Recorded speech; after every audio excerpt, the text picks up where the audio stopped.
সম্মানিত দর্শক শ্রোতামণ্ডলী, সবাইকে আসসালামু আলাইকুম ওয়া রাহমাতুল্লাহি ওয়া বারাকাতুহু।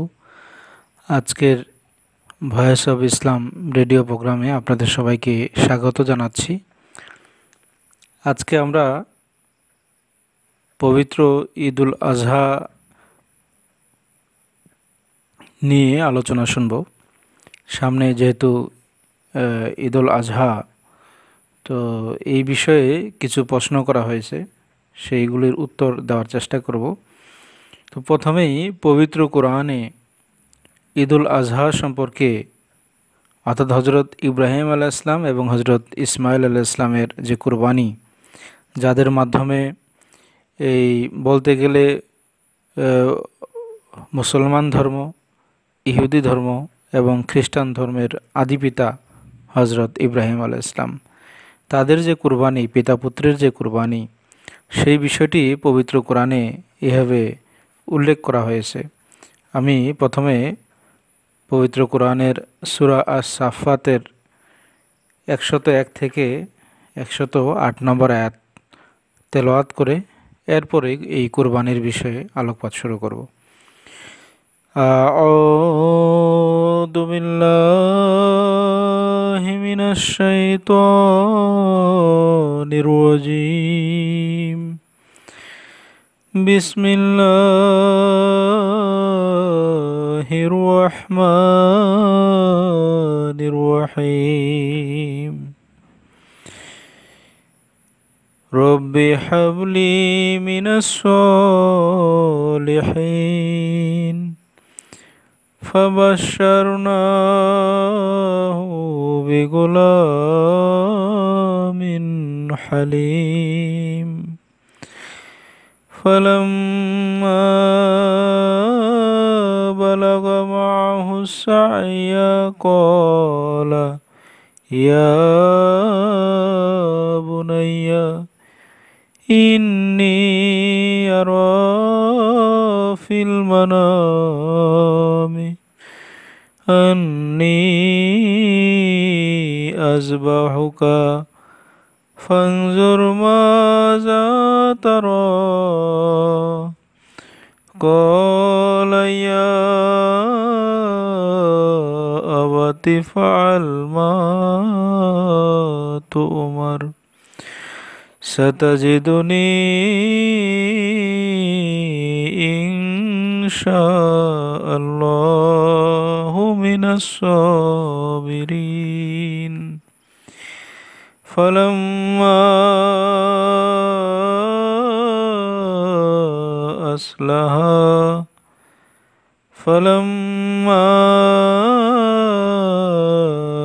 أسلما وتله للجبين وناديناه أن يا إبراهيم قد صدقت الرؤيا إنا كذلك نجزي المحسنين إن هذا لهو البلاغ المبين وفديناه بذبح عظيم. ইব্রাহিম আলাইহিস সালাম বললেন, হে আমার প্রভু প্রতিপালক, তুমি আমাকে সৎকর্মশীল উত্তরাধিকারী দান করো। তখন আমরা তাকে এক পরম সহিষ্ণু পুত্রের শুভ সংবাদ দিলাম। এরপর সে যখন তার সাথে দৌড়াদৌড়ি করার বয়সে উপনীত হলো, সে বলল, হে আমার প্রিয় পুত্র, নিশ্চয় আমি স্বপ্নে দেখে থাকি আমি তোমাকে জবাই করছি। অতএব চিন্তা করো, এই ব্যাপারে তোমার অভিমত কি? সে বলল, হে আমার পিতা, তোমাকে যা আদেশ দেওয়া হচ্ছে তুমি তাই করো। আল্লাহ চাইলে তুমি অবশ্যই আমাকে ধৈর্যশীল দেখতে পাবে।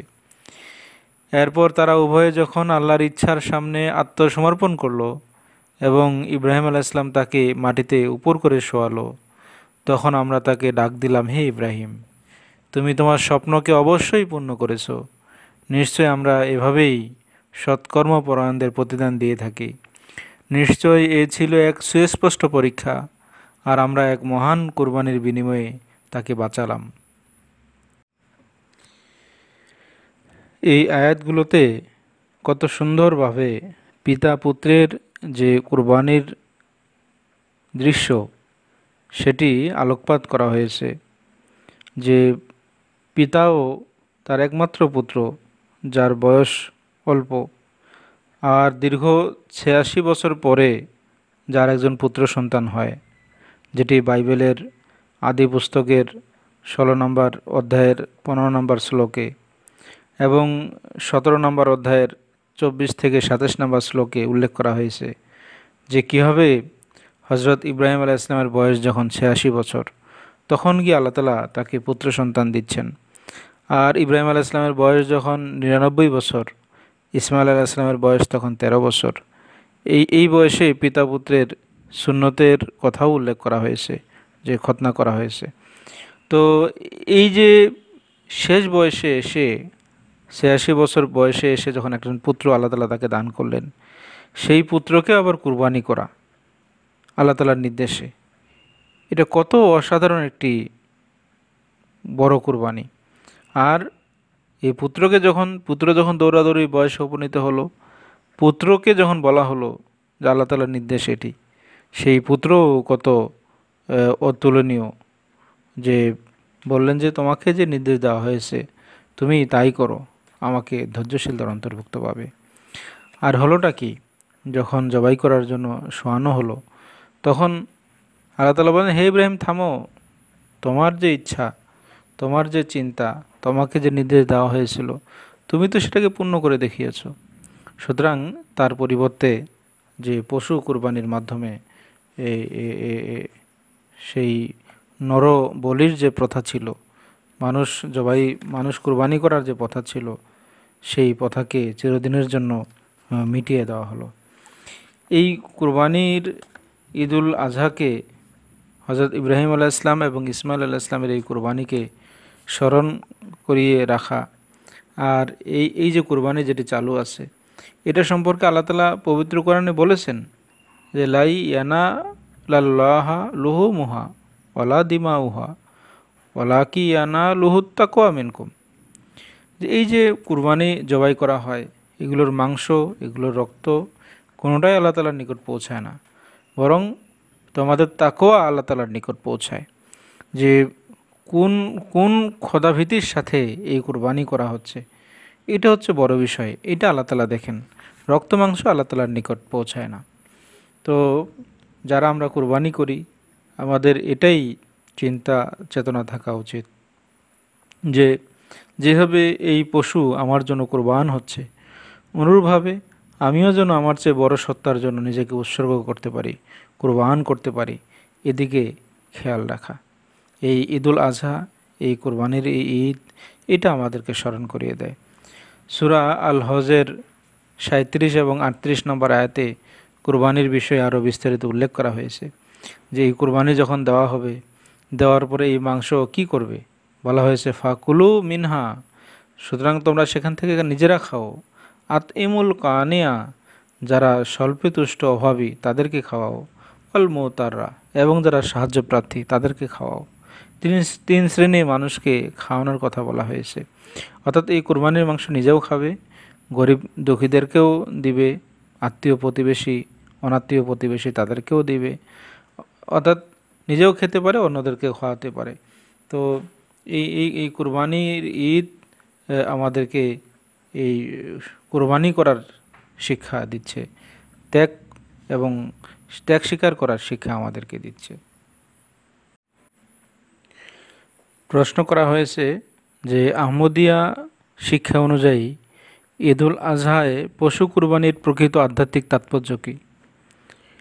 তো ইসলাম আহমদিয়াতের শিক্ষা অনুযায়ী ঈদুল আজহা, এই যে বড় কুরবানির ঈদ, বড় ঈদ আমরা বলে থাকি, এই যে পশু কুরবানি করি, এর প্রকৃত আধ্যাত্মিক তাৎপর্য এটাই যে যেভাবে এই একটা পশু আমাদের জন্য কুরবান হচ্ছে, পশু আমাদের চাইতে নিম্ন একটি স্তরের প্রাণী আমাদের জন্য কুরবান হচ্ছে। অনুরূপভাবে এই ঈদুল আজহা আমাদেরকে স্মরণ করিয়ে দেয়, পশু কুরবানির মাধ্যমে এটি আমাদেরকে স্মরণ করিয়ে দেয় যে আমরা যেন আমাদের যে ভিতরের যে পশুত্ব সেটাকে কুরবান করি, সেটাকে জলাঞ্জলি দেই। নাফসে আম্মারার যে পশু প্রবৃত্তির যে আত্মা সেটাকে আমরা যেন জলাঞ্জলি দেই। আর যেভাবে আমাদের জন্য এই বড় কোনো এ, মানে বড়র জন্য ছোট কিছু কুরবানি হয়ে যাওয়া, তো এমন আমাদের যে উচ্চ স্তরের কারো জন্য যদি আমাদের কুরবান হতে হয় সেটাকে কুরবানি করা।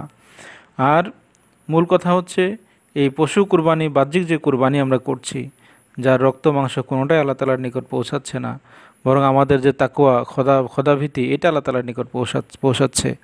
তো এই পশু কুরবানির মাধ্যমে আমরা যেন আমাদের যে আমিত্ব, আমাদের অহংকার, আমাদের এই বিদ্যার দৌড়, আমাদের যে নফসে আম্মারার যে আত্মা, পশু প্রবৃত্তির যে আত্মা আছে, সেই পশু প্রবৃত্তির আত্মাকে আমরা যেন জবাই করি। আর আমরা যেন নাফসে লাওয়ামা থেকে নাফসে মুতমাইন্নায় গিয়ে উপনীত হতে পারি। এটাই আমাদেরকে এই কুরবানির ঈদুল আজহার এই পশু কুরবানি আমাদেরকে শিক্ষা দিচ্ছে। এরপরে প্রশ্ন করা হয়েছে যে এটি কীভাবে হজরত ইব্রাহিম আলাইহিস সালামের কুরবানির সাথে সম্পর্কিত। অর্থাৎ এই যে ঈদুল আজহা আমরা যে উদযাপন করছি, এটি হজরত ইব্রাহিম এবং হজরত ইসমাইল আলাইহিস সালামের সাথে সম্পর্কযুক্ত। যেভাবে এই প্রোগ্রামের শুরুতেই সূরা আস-সাফফাতের যে আয়াতগুলো পাঠ করা হয়েছিল, 101 থেকে 108 নম্বর আয়াত, সেখানে কীভাবে হজরত ইব্রাহিম আলাইহিস সালাম এবং হজরত ইসমাইল আলাইহিস সালাম যে কুরবানি করেছেন, সেই কুরবানিরকে স্মরণ করিয়ে দিচ্ছে এই ঈদুল আজহা। যে পূর্বে এই প্রথা ছিল, নরবলির প্রথা ছিল, সেই প্রথাকে ধূলিসাৎ করা হয়েছে। পিতা হজরত ইব্রাহিম আলাইহিস সালাম তার একমাত্র পুত্রকে কুরবানি করার জন্য প্রস্তুত আল্লাহ তাআলার নির্দেশে। আর এই কুরবানি দুইভাবেই পূর্ণতা পেয়েছে।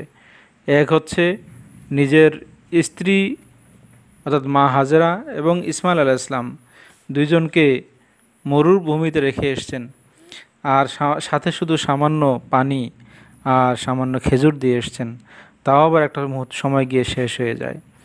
আর হজরত ইসমাইল আলাইহিস সালাম পানির জন্য ছটফট করতে থাকেন, আর মা হাজেরা সাফা এবং মারওয়া পাহাড়ে চক্কর লাগাতে থাকেন পানির জন্য। আর আল্লাহ তাআলার ঐশী তকদির অনুযায়ী হজরত ইসমাইল আলাইহিস সালামের পায়ের কাছ থেকে পানির ফোয়ারা চালু হয়, আর যার মাধ্যমে পানির যে পিপাসা সেটাকে নিবারণ করান। তো এই যে হজরত ইব্রাহিম এবং ইসমাইল আলাইহিস সালামের যে এক কুরবানি, এক তো মরুভূমির সেই কুরবানি, আর দ্বিতীয়ত হচ্ছে বাহ্যিক অর্থেও সেই যে কাশফ বা আল্লাহ তাআলার নির্দেশনা যে পুত্রকে জবাই করা, সেইটার জন্য পুত্রকে শুইয়ে দিয়েছেন, ছুরি ধরেছেন, কিন্তু আল্লাহ তাআলা থামিয়ে দিয়েছেন। তো দুইভাবেই এই যে পুত্রকে কুরবানি করা সেটাকে করেছেন। আর এই কুরবানিকে স্মরণ করিয়ে দেওয়ার জন্য প্রতি বছর ঈদুল আজহা উদযাপন করা হয়, আর শত শত হাজার হাজার পশু কুরবানি করা হয়।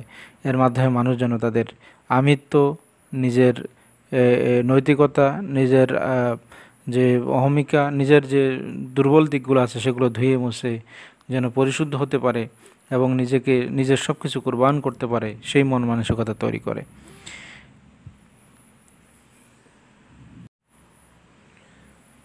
তৃতীয় যে প্রশ্ন করেছেন, পশু হত্যার শারীরিক কাজটিই কি এই কুরবানির মর্ম, নাকি এর গভীরতর প্রতীকী অর্থ হলো আল্লাহর পথে নিজেকে উৎসর্গ করা? হ্যাঁ, বিষয়টি সঠিকভাবেই ধরেছেন।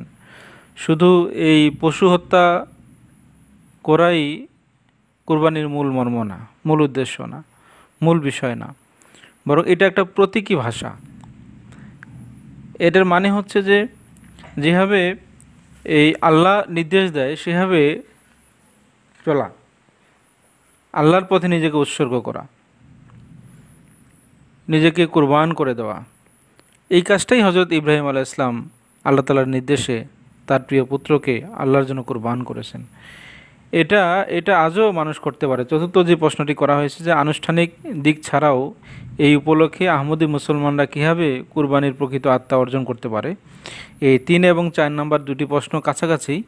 যে মানুষ নিজের জীবনকে উৎসর্গ করতে পারে ধর্মের জন্য, ওয়াকেফে জিন্দিগি, নিজের জীবনকে উৎসর্গ করতে পারে। যেভাবে এই মরিয়ম আলাইহিস সালামের মা, মরিয়ম আলাইহিস সালাম যখন পেটে ছিলেন তখনই এই দোয়া করেছিলেন যে যে মাফি বাতনি মুহাররাং, আমার পেটে যা আছে এটাকে আমি সংসার মুক্ত করে উৎসর্গ করছি। আর পরবর্তীতে তাই হয়েছে, পুত্র না হয়ে মেয়ে কন্যা হয়েছে, সেটাকে আল্লাহ তাআলা গ্রহণ করেছেন। আর তার ঘর থেকে পরবর্তীতে হযরত ঈসা আলাইহিস সালামের জন্ম।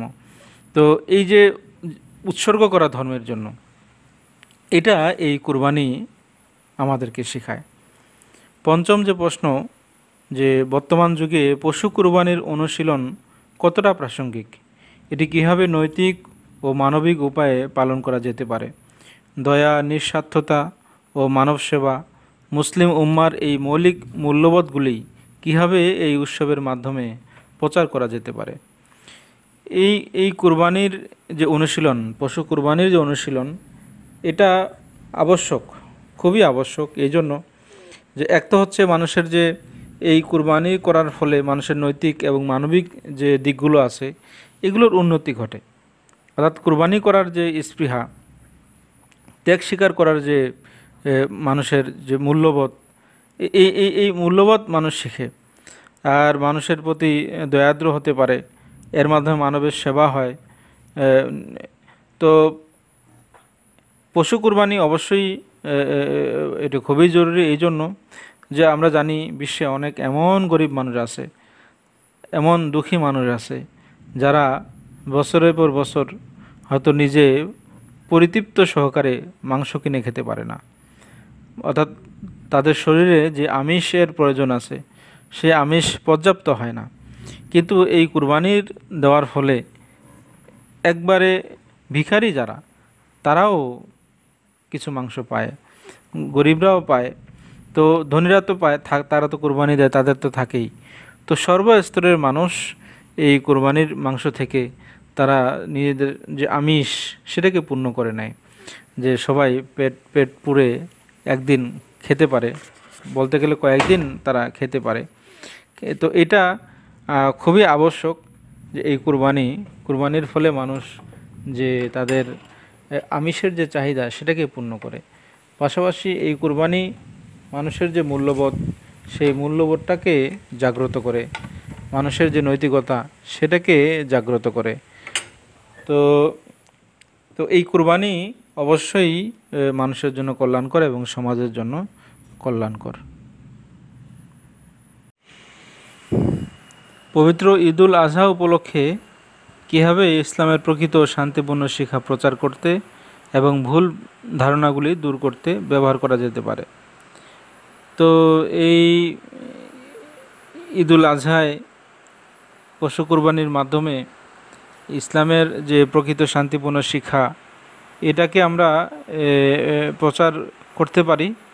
আর ইসলাম সম্পর্কে যে ভুল ধারণা আছে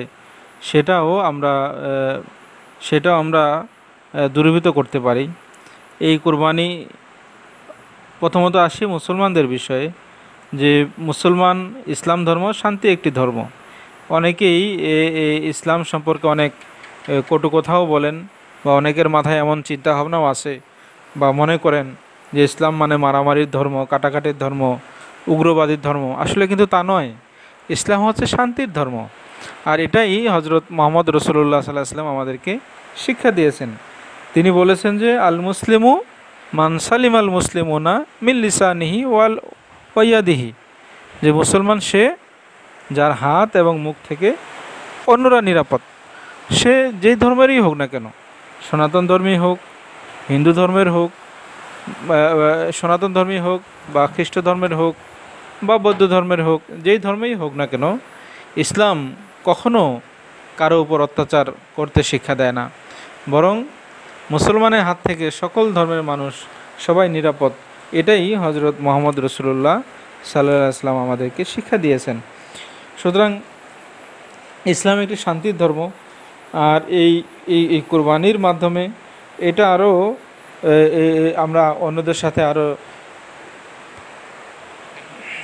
অন্যদের মাঝে ভুল ধারণাগুলো দূর করতে পারি। কোরবানির মাংস আমরা যদি নিজেদের ছাড়াও যারা প্রতিবেশী আছে, বিভিন্ন ধর্মের মানুষ আছে যারা এই কোরবানির মাংস খায়, ছাগলের মাংস বা তাদেরকেও, যেমন সনাতন ধর্মী, তাদেরকে আমরা কোরবানির মাংস থেকে ছাগলের মাংস তাদেরকে দিতে পারি, তারাও এতে খেতে পারে। তো এভাবে এভাবে একটা হৃদ্যতাপূর্ণ সম্পর্কও হলো, আর তাদের সঙ্গে মেশারও একটা সুযোগ হলো। এভাবে ভুল ধারণাগুলো যেগুলো আছে ধীরে ধীরে দূর হতে পারে। আর ইসলামের উপর যে কঠোরপন্থী হওয়ার যে অপবাদ, সেটাও দূরীভূত হতে পারে। শেষে একটি প্রশ্ন করা হয়েছে যে ঈদুল আজহা এবং অন্যান্য ইসলামিক উৎসবগুলির প্রকৃত মর্ম পুনরুদ্ধার করতে আহমদী মুসলমানদের ভূমিকা কি হতে পারে। এটাই হতে পারে যে আহমদী মুসলমানরা যেমন ঈদুল ফিতরে, ঈদুল আজহায়, রমজানে বা হজের মৌসুমে এগুলো যদি বুঝে শুনে পালন করে আর সেই পরিবেশ সৃষ্টি করে, তাহলে তাহলে অন্যদের উপর একটা ভালো প্রভাব পড়ে। মানে ঈদুল ফিতরে আমরা কি করি, দীর্ঘ 1 মাস রোজা রেখে সেখানে আমরা ঈদুল ফিতর উদযাপন করি, সেখানে নিজেরাও খুশি উদযাপন করি, পাশাপাশি গরিব দুঃখীদেরও প্রতি আমরা খেয়াল রাখি, তারাও যেন আনন্দের সাথে ঈদ উদযাপন করতে পারে, সেই ব্যবস্থা নেওয়া হয় জামাতের পক্ষ থেকে। আবার এই হজ পালন করা হচ্ছে, সেখানেও বিশেষ কিছু খেয়াল রাখা হয়। তো এই ইসলামের যে উৎসবগুলো, এগুলো প্রত্যেকটার মাঝেই শিক্ষণীয় বিষয় আছে, কুরবানির বিষয় আছে। সুতরাং এগুলো যদি আহমদীরা সঠিকভাবে উদযাপন করে, সঠিকভাবে পালন করে, তাহলে অন্যদের উপরেও একটা ভালো প্রভাব পড়ে। আর আল্লাহ তাআলার ফজলে আহমদীরা এই কাজ করে যে ইসলামী যে উৎসবগুলো রয়েছে সেগুলো যথাযথ গাম্ভীর্যতার সাথে উদযাপন করে, এর ফলে এর প্রভাবও অন্যদের উপরে পড়ে। তো আল্লাহ তাআলা আমাদেরকে এই এই কুরবানির যে মূল রূহ, অর্থাৎ হজরত ইব্রাহিম আলাইহিস সালাম এবং হজরত ইসমাইল আলাইহিস সালাম যে কুরবানি করেছেন, সেই কুরবানির যে মূল রূহ, মূল আত্মা, সেটা যেন আমরা বুঝি এবং সেই অনুযায়ী তারা যে কুরবানিগুলো করেছে সেই কুরবানিগুলো করার আমরা যেন সর্বদা প্রস্তুত থাকি। তাহলেই এই যে আমরা পশু কুরবানি করছি, ঈদুল আজহা উদযাপন করছি, এটার যে প্রকৃত ফায়দা, প্রকৃত লাভ, তখন আমরা লাভবান হতে পারবো, এছাড়া নয়। আল্লাহ তাআলা আমাকেও এবং আপনাদের সবাইকে এই পবিত্র ঈদুল আজহার যে কল্যাণ, পবিত্র ঈদুল আজহা থেকে যে শিক্ষা নেওয়া, যে আত্মত্যাগ এবং কুরবানি করার যে শিক্ষা আমরা লাভ করি এই ঈদুল আজহার মাধ্যমে, সেটা যেন নিজেদের জীবনে সারা জীবন যেন প্রয়োগ করতে পারি, আমলে নিতে পারি। এবং যারা শুনছেন তারাও যেন চেষ্টা করবেন যে হজরত ইব্রাহিম আলাইহিস সালাম এবং হজরত ইসমাইল আলাইহিস সালামের যে ঘটনা আমরা শুনি, এটার মাধ্যমে আমরাও যেন কুরবানি করার, ধর্মের জন্য, আল্লাহর জন্য, হজরত মুহাম্মদ রাসূলুল্লাহ সাল্লাল্লাহু আলাইহি ওয়াসাল্লামের জন্য যে ধরনের কুরবানি প্রয়োজন, সেই ধরনের কুরবানি করতে আমরা যেন প্রস্তুত থাকি, ত্যাগ স্বীকার করতে পারি। আমরা যেন আমাদের আমিত্বকে, আমরা যেন আমাদের নফসকে দমন করতে পারি, কুরবান করতে পারি, যেন শয়তান আমাদের আত্মার উপর, আমাদের নফসের উপরে দানা বাঁধতে না পারে, বরং আল্লাহ তাআলার ফেরেশতা যেন আমাদের আত্মার উপরে দানা বাঁধে। তো আল্লাহ তাআলা আমাকে এবং আপনাদের সবাইকে এর সৌভাগ্য দান করুন, আমিন। আপনি প্রশ্ন করেছেন যে মসির শিক্ষা বাস্তবায়িত অনুযায়ী ঈদুল আজহার শিক্ষাগুলি কীভাবে বর্তমান সমস্যাগুলি মোকাবেলা করতে পারে, যেমন বাহ্যিকতাবাদ, পরিবেশ অবনতি ইত্যাদি।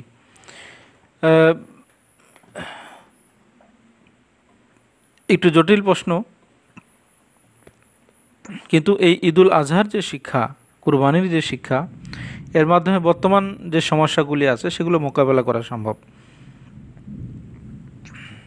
বর্তমানে যে সমস্যাগুলি দেখা দেয়, যে মানুষের প্রতি কেউ পরোয়া করে না, মানুষ এই যে সহমর্মিতা, তারপর মানুষের প্রতি দয়াদ্রতা হওয়া, এগুলোর দিকে মানুষ কম ঝুঁকছে।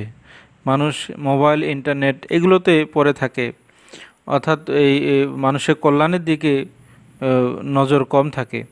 তো কুরবানির মাধ্যমে, যেহেতু কুরবানি একটি ত্যাগ, এই ত্যাগ মানুষকে উদ্বুদ্ধ করে যে কীভাবে মানুষের কল্যাণ পৌঁছানো যায়, কীভাবে মানুষের সেবা করা যায়, এটা আমাদেরকে জাগ্রত করে। আরেকটি প্রশ্ন করেছেন 7 নম্বরে যে ঈদুল আজহার দর্শন কী, কীভাবে মুসলিম উম্মাহকে একত্রিত করার ভিত্তি হিসাবে কাজ করতে পারে এবং পারস্পরিক বোঝাপড়া বাড়াতে পারে। তো মুসলিম উম্মাহকে এভাবে একত্রিত করতে পারে যে আমরা এই যে কুরবানি করছি, ছোট একটি ছাগল বা গরু বা দুম্বা বা মহিষ আমরা যে কুরবানি করছি, এই যে ত্যাগ স্বীকারটা করছি, এটা আমাদেরকে দৈনন্দিন জীবনে বা অন্যান্য সময়ে আমাদেরকে ত্যাগ স্বীকারের দিকে মনোযোগ আকর্ষণ করে। তো এর মাধ্যমে মুসলিম যে সম্প্রদায়গুলো আছে সেগুলো একত্রিত হতে পারে, পারস্পরিক যে ঝগড়া বিবাদ সেটাকে দূরীভূত করতে পারে, নিজেদের মাঝে যে বাড়াবাড়ি সেটাকে মিটিয়ে ফেলতে পারে। অর্থাৎ এগুলো কেন হয়? এগুলো এই জন্য হয় যে মানুষ ছাড় দিতে চায় না, মানুষ ত্যাগ স্বীকার করতে চায় না। কি হয়, মুসলমান এক ফিরকা আরেক ফিরকার বিরুদ্ধে লেগে যায় যে এই আমিন জোরে বলেছে, একজন বলে যে না আমিন আস্তে বলে, কেউ আবার নাভির উপরে হাত বাঁধে নামাজের সময়, কেউ আছে নাভির নিচে হাত বাঁধে। এই ছোট ছোট বিষয়গুলো নিয়ে এই মুসলিম উম্মার এক দল আরেক দলের সাথে যে লড়াই ঝগড়া হাতাহাতি মসজিদেও এমন হয়ে যায়, এমন করে ফেলে। এগুলো ছোট ছোট বিষয়, এগুলো মানুষ বর্জন করতে পারে, একে অপরের কল্যাণ কামনা করতে পারে। আর এগুলো এই কুরবানির যে স্পৃহা সেটি আমাদেরকে শেখায় যে কুরবানি যে করছি, ত্যাগ স্বীকার করছি, আমি অর্থ দিয়ে পশু ক্রয় করছি, সেটা জবাই করছি, মানুষ গরিব দুঃখীর জন্য বিতরণ করছি। এই যে ত্যাগের যে মন মানসিকতা, এর মাধ্যমে এই যে আমরা যে নিজেদের জীবনে বাস্তবায়ন করে দেখি যে আমরা যে কারোর সঙ্গে যখন ঝগড়া লাগে তখন যদি আমি ত্যাগ স্বীকার করি, আমি চুপ থাকি, তাহলে তো আমার তার সঙ্গে ঝগড়া লাগতে পারে না। আবার এক ফিরকা একভাবে চলছে, আরেক ফিরকা আরেকভাবে চলছে, তাকে তাদের মতো চলতে দাও, তাকে সে তো আল্লাহ তাআলার কাছে হিসাব দিবে, তোমাকে তো তার বিষয়ে ধরা হবে না। সুতরাং এই কুরবানির ত্যাগের যে মন মানসিকতা, এটা যদি মানুষ ভালোভাবে বুঝে, তাহলে সমাজে বা দেশে বা গোত্রে বা রাষ্ট্রে বিশৃঙ্খলা হওয়ার সম্ভাবনা খুবই কম।